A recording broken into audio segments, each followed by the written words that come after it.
And anyone that knows me knows I'm not lying. I have nothing to lie really? about. Yeah, really. I have a little more credibility than you. Skye Squad, we are back in the building, and of course we got to talk about Beverly Hills Reunion Part 3. Baby, let me tell you something. First of all, I just want to acknowledge a couple of things. Number one, I am out of town. I have a friend that is in the hospital. I made a community post last night. If you guys can keep her in your prayers, definitely please do so. She can use all the prayer and support that she can get. So just like I said, keep her in your prayers.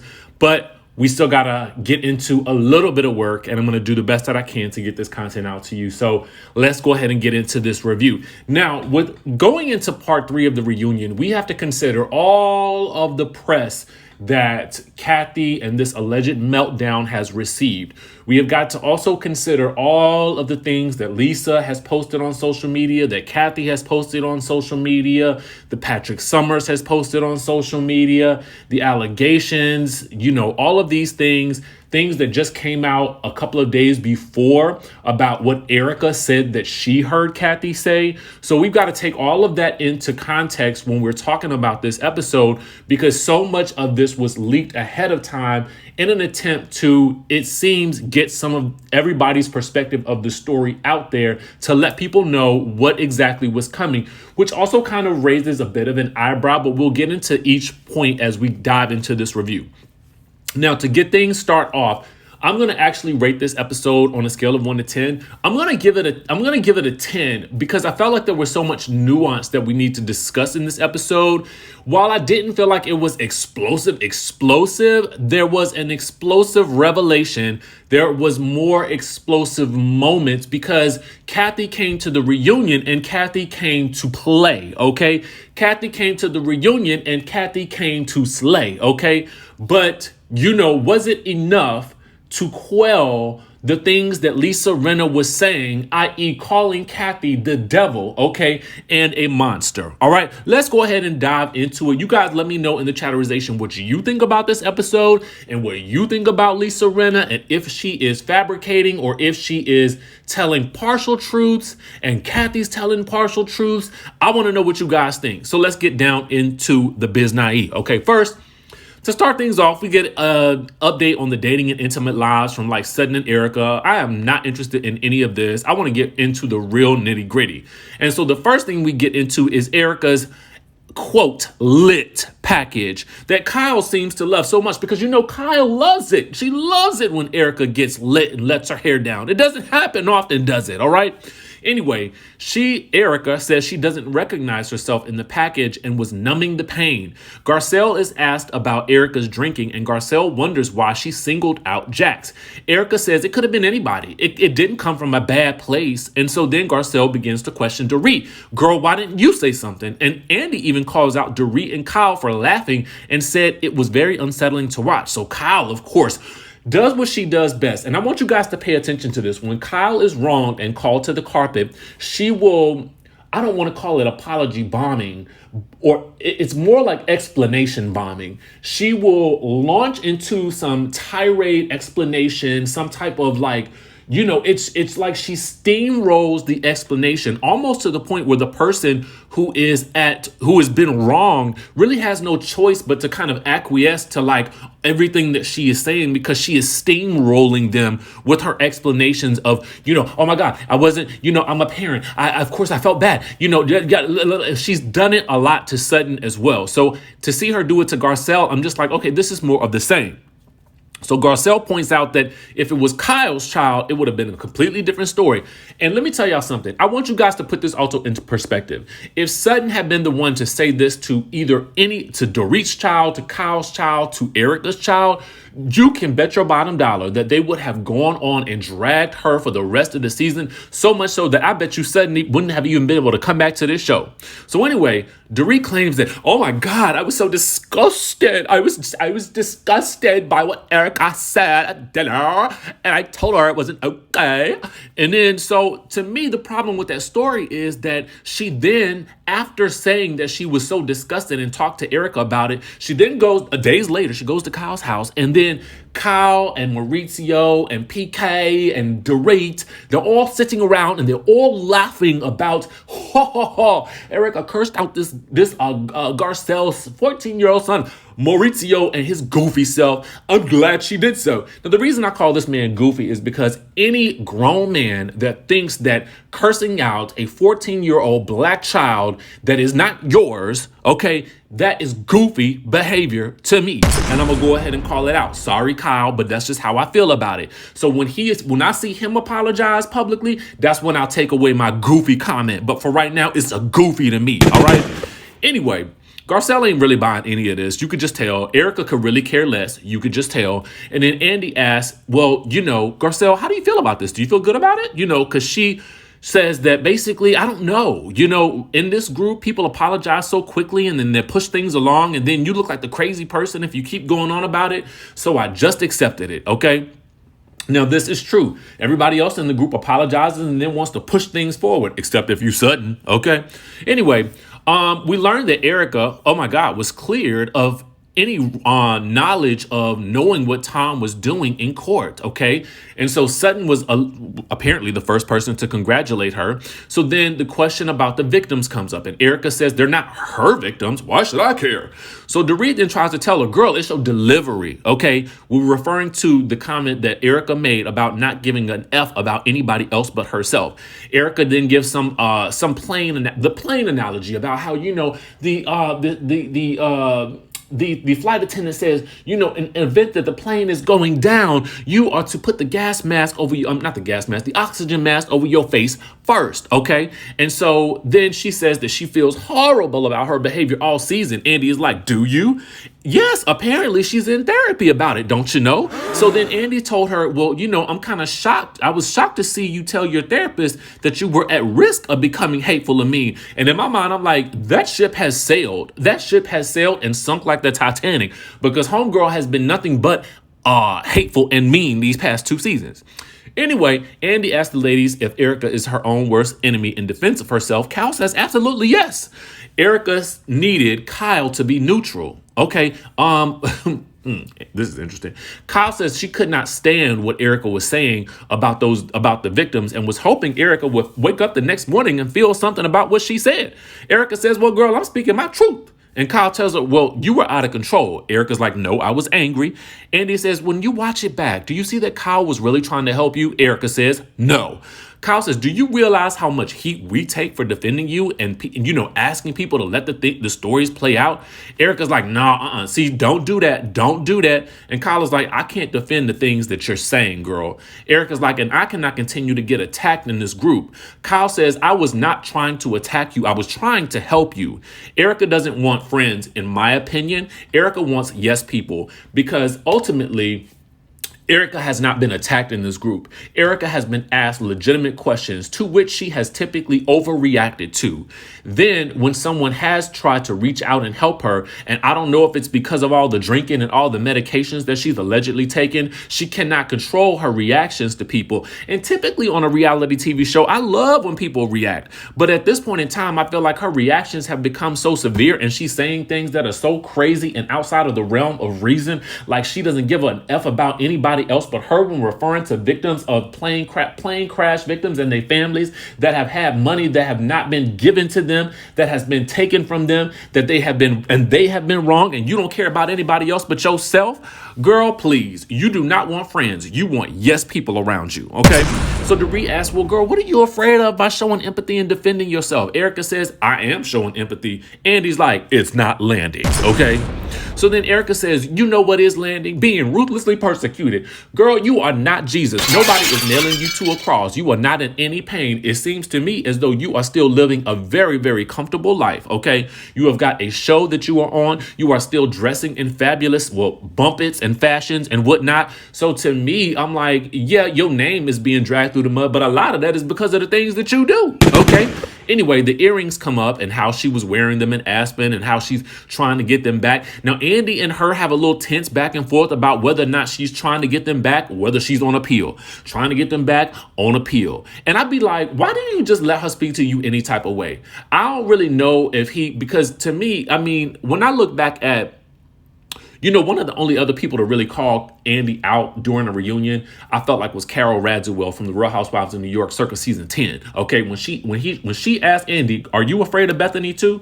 I mean, it was a legitimate question, to be quite honest with you. But I just felt like the way he kind of snapped at, Carol, I want to see him snap at Erika Jayne the same way when she be talking to him all types of crazy. Because I don't know what bump it is got on him or whatever. Like, actually, I'm sure she don't have nothing on him. Let me rephrase that. I'm not sure why he does not respond to her in the same way. That's what I'll say. And I kind of feel like I wish that he would, because I feel like, I'm not saying that he has to have the onus of responsibility to hold her accountable, but when she talks to him crazy, I do feel like she needs to be told, like, well, girl, you talking to me crazy, and I'm not one of your castmates, okay?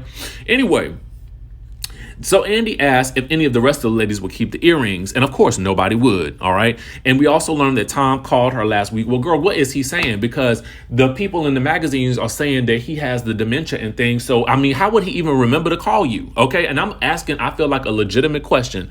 So what are these conversations that you were having? Why do you feel crazy answering the phone when he picks up? When you look at the call ID and you see it's Tom, I would be like hanging up on him, okay?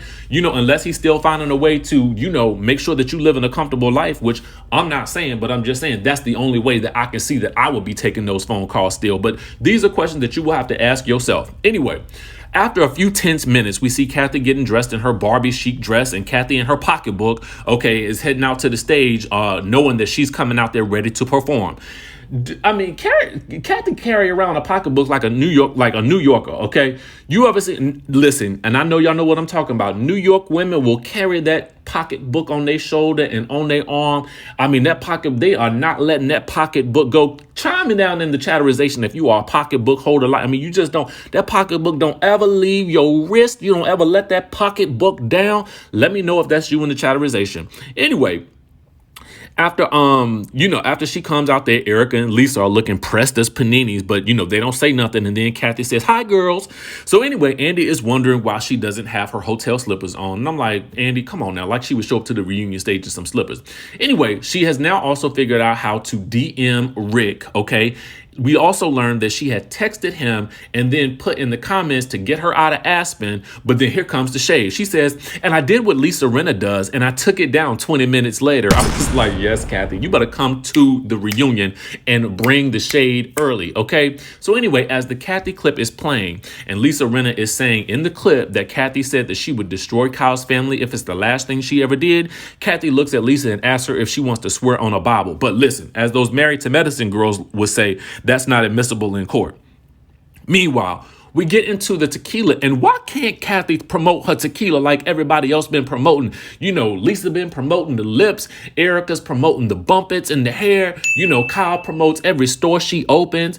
Dorit promotes the lemonade room and the stand and stuff like that, and the wedding dresses and all that kind of things like that. Why can't Kathy promote this tequila? Anyway, Kathy didn't think that.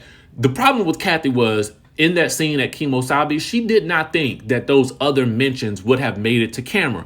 So she goes into that scene expecting, oh, well, Kyle set this up. So there's already some, Casa de Sol here. So I'm going to get a moment to really share this on camera, and it's going to be filmed, and that's going to be it. But Kathy was sadly mistaken, because that moment was not about her. So she got mad, she got upset, and then she felt embarrassed about it later, because she realized she had a meltdown, and she also realized that she had an expectation that Kyle did not meet. Okay, so that's pretty much what happened that day. Lisa apologizes because, I didn't realize that. I didn't know it was the tequila thing, girl. I didn't know. I don't believe that. Anyway, she apologizes it, and then Kyle bursts into tears because everything is always my fault. Anyway, we get Kathy's version of the story about asking the DJ to play the song at the club, okay? So apparently she wanted to hear a particular song or a particular set of songs, and so the DJ didn't play it, and then she offers some money to the managers, like, let me give you a little something, something, and maybe you'll do what I want, okay? And so then she says, I've gotten requests taken before. When I go to all of these places, RHOBH and all the places in Europe, they're gonna play my songs when I show them the coin, when I show them the euro, they're gonna play my songs. And so then the manager says, lady, where you from? And then she says, LA. And he says, well, you need to go back to LA. So rightly so, at that point, she is pissed. And apparently she went and raged on Kyle. Let's go. And so Kyle was like, you ain't gonna talk to me like that. You is not gonna speak to me like that. I'm partying down. I'm not ready to go yet. I'm having a good time. And Kathy's like, We about to leave this place. I mean, Kathy must have turned into some type of monster, okay? Because the way they talked, it was like she was shaking the table and shaking the room.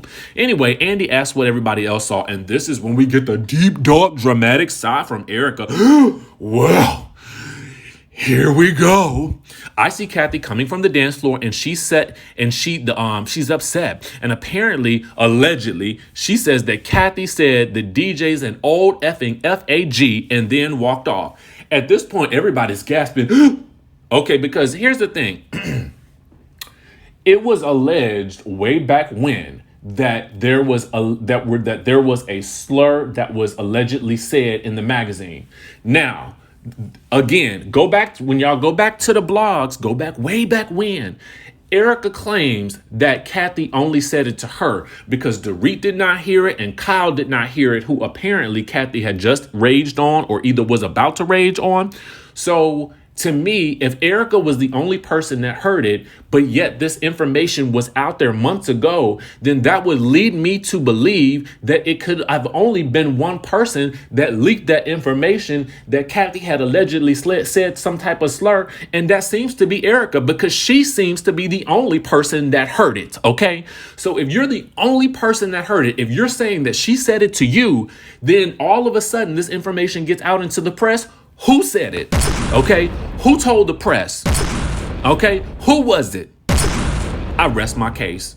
Anyway, Kathy denies this. She says that, nobody else said that they heard it. Kathy says she did not say it. And Kathy says, anybody who knows me knows that I don't talk like that. Erika says, anyone who knows me knows that I don't lie. Kathy says, oh, really? I have a little more credibility than you. And baby, the look on Garcelle and Sutton's face, because they know Erika ain't got no credibility in that group. Okay.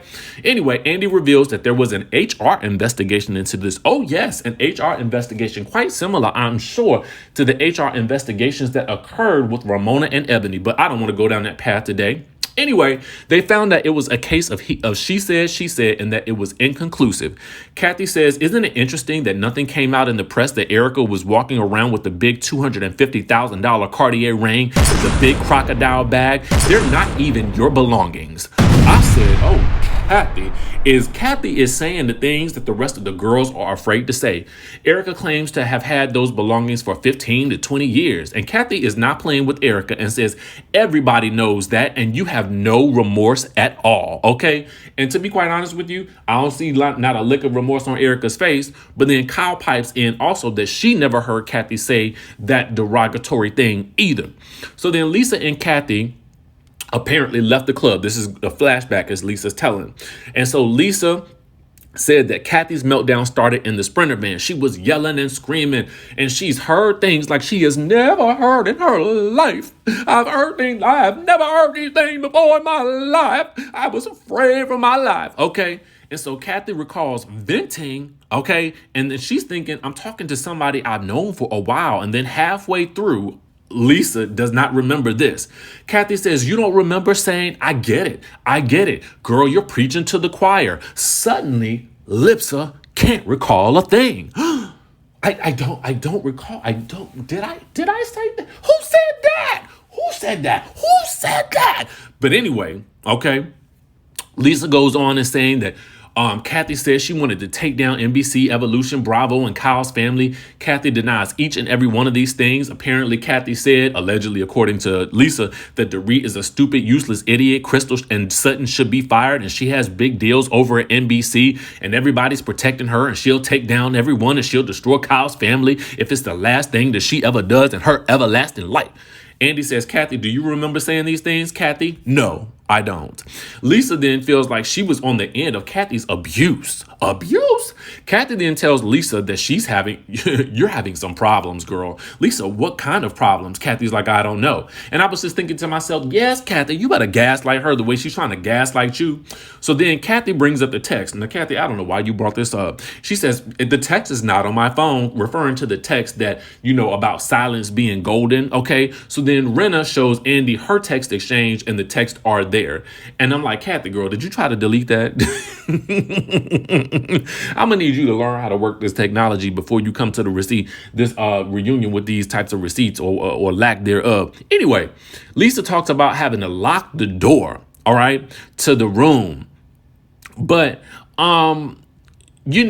Lisa also talked about having to lock the door to her room in Aspen before they even went on the Aspen trip. She said this when they first brought it up. She wanted to stay in Kyle's house and she wanted to be able to close and lock her door.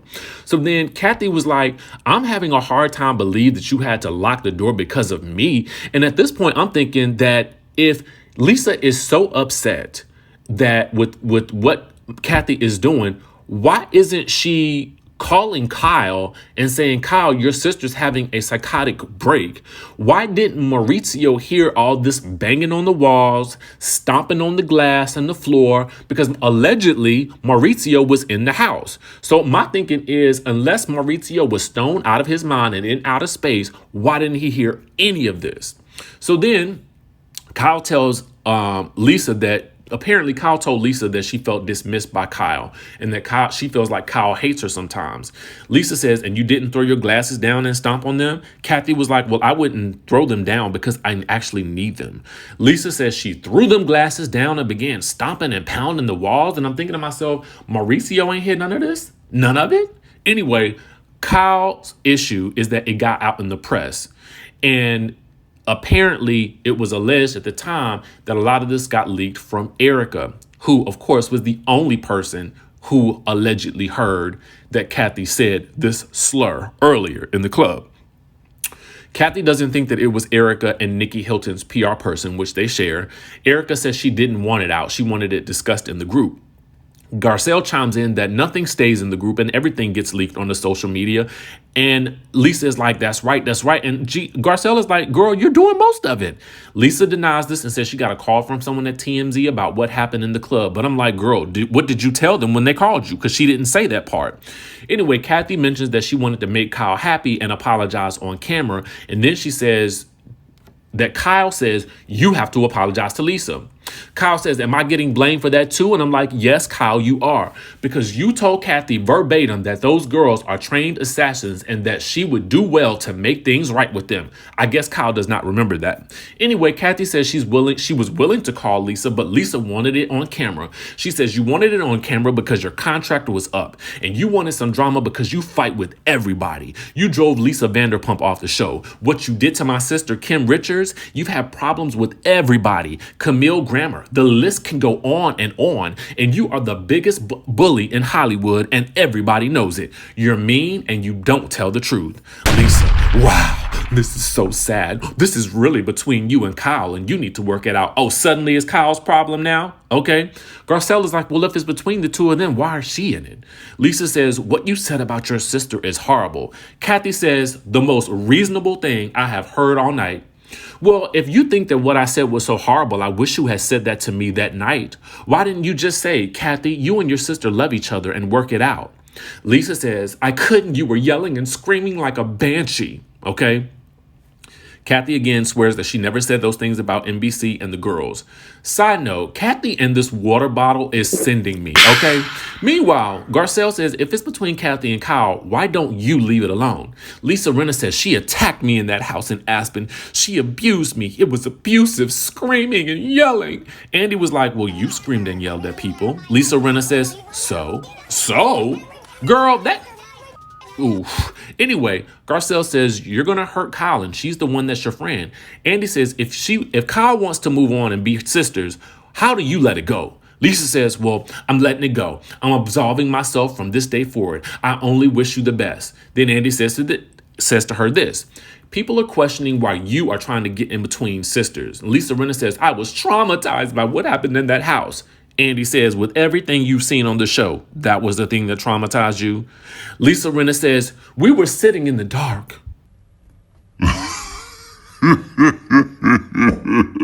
Girl, what is this? Tales from the Crypt? Anyway, Kathy says the lights were on, okay? Lisa Rinna says, it affected me way worse than Kim. Nothing close to Kim. I saw the devil. You were a monster. And that was that. Andy says, Kyle, you were upset that Lisa brought this onto the show. And Kyle's like, I feel bad for being put in the middle. I always feel like I get blamed for things and how this is, this is setting us back. Andy says, are you mad at Lisa? I'm really mad at my sister. It spills into the family. Andy points out that Paris has been liking tweets about Kyle on social media. And Kathy's like, well, she's protective of her mom. And I'm like, yes, yes, ma'am, she is, as she should be. Then Andy says, well, Kyle's daughter Farrah is getting married in the spring. Kathy's like, I'm happy for her. I'll be there. Anyway, Kyle wants to know why now Kathy is upset. And Kathy tells her, you are acting like a martyr and you've had things that you have done to me that have hurt me too. And the Dorit tries to chime in. Well, Kathy wants Kyle to really take some accountability in this too. And I'm like, thank you, Dorit, for finally saying something useful, okay? And proving that you're not useless, as Kathy allegedly said. Anyway, Kyle snaps at her and Dorit is like, girl, I'm just trying to move this thing along. And I'm thinking, girl, please do it, please, because I'm tired. Anyway, Kathy and Kyle get into it about being really upset. And then Lisa chimes in yet again about how upset she is too. Both Kyle and Andy are like, girl, pipe down. You've had enough of your moments, all right? Just sit down and shut up. Kyle tells Lisa that the taunting on social media only hurts Kyle and her family. And to this day, that woman still is taunting these ladies on social media. To this day. So anyway, Kyle and Kathy have an awkward hug and whatnot, and then Andy thanks her for coming. After the break, Kyle is ready to go and tells Garcelle, I do not want to toast with these girls and be fake, okay? Andy recaps everybody's journey. They do a little toast to the Belvedere, 3 lemons, carcass out or whatever. Kyle does not take a cup, a mug, a glass, or nothing. She hugs Andy and she hightails it out of there. So Dorit goes in to check on Kyle as she's getting a weave taken down. She tells Kyle that it's going to take some time to fix your relationship with Kathy. And, I'm here to help you with that relationship with Kathy. Meanwhile, Kathy's being driven away on a golf cart. And Lisa, who is walking out, is heard saying she's just glad it's over. And all I can think to myself, please tell me this is foreshadowing for her career on this show.